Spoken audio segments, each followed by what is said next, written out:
Hi, welcome back to the Hottie Doggy channel, and today is my week again, and today I will be doing some book reviews. I have two books with me right now. The other one, it's The Alchemist by Paulo Coelho. So I will be reviewing Frankly in Love. Frankly in Love and by David Yun. And it's, okay, this one, it's an Indonesian translated one. So I forgot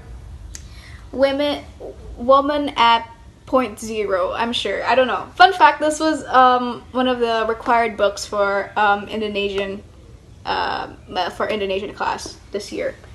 This is going to be a very speedy video. I'm just going to read a few quotes that I really like from these three books and what I think about them, like, generally. So, Frankly in Love, I am pleasantly surprised for this.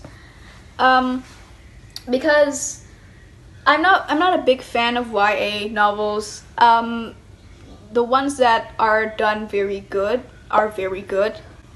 Like, of course, John Green's works are always a very safe place to start YA, like reading YA, but this, very good. I like it. It's probably because it has so much complexity in the main character, because you're looking through an Asian American perspective, and I really like how he struggles internally with his culture and the culture of Korea that his parents brought with him and with them, and the culture that he is experiencing now and has been experiencing since he was little.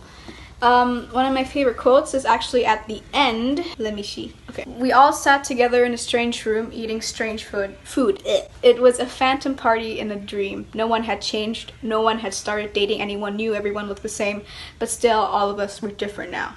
I could feel it. At one point, we all ran out of things to talk about, so we just stared at the black framed photograph of Dad, flanked by dancing candles. I don't know if that's a spoiler or not, but it's really good. And I also really liked the quote where he said, the culture that his parents brought to America is sort of like a bubble. It never changed. Their perception of culture in Korea never changed. It never evolved. Like, he said something about K-pop, and his parents are still listening to songs from Korea 20 years ago, you know? I like this. Of course, all YA novels are really easy to read. This is super easy to read. I learned a lot about Korean culture and being an Asian American as a teenager. Yes, very good. I like this very much. I would rate it 8 out of 10. Woman at Point Zero by Nawal El-Saadawi. This was based on a true story. It's very explicit.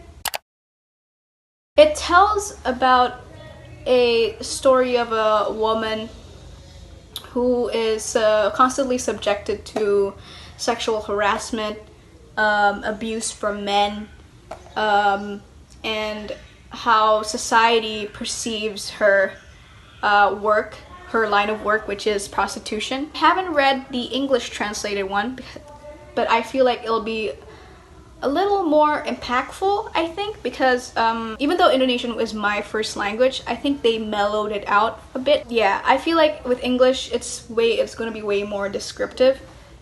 This is my opinion though, but I really like this as well. I really like this translated version. I can't really say my favorite quotes in this one because it's going to be in Indonesian, but I just really like the ending. I don't want to spoil it to you, but the ending is so... At first it frustrates you because you would think that it really didn't change anything. You know, it like, her statement and her existence didn't really change anything. But when you think about it, it really made such a huge impact on society, even if it was just only a few individuals that have met her directly. Next is The Alchemist by Oh It's Raining by Paulo Coelho.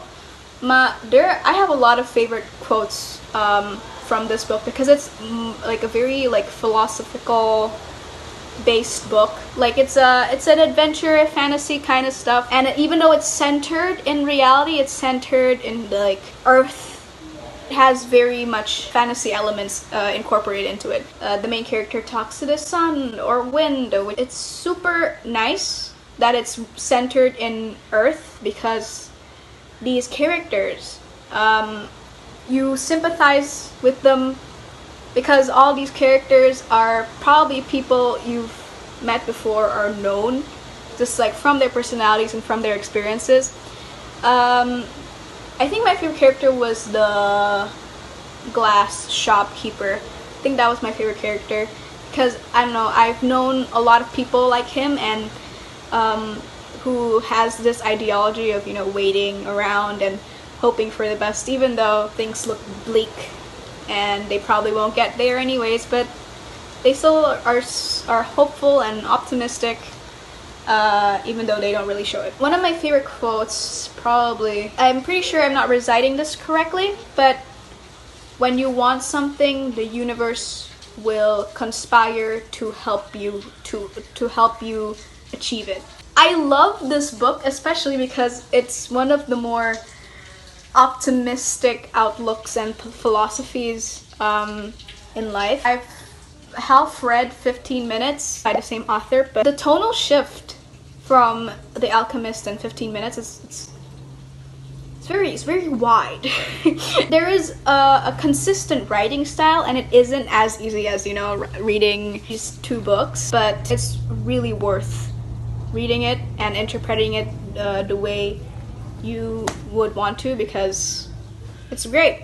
And it taught me a lot of things about, you know, different outlooks in life and what you should and should not expect from people and society and life. That's it for today. Sorry, this is a speedy video. Me and the others have been going through our exam week. Anyways, bye, see you later. Make sure to like and subscribe.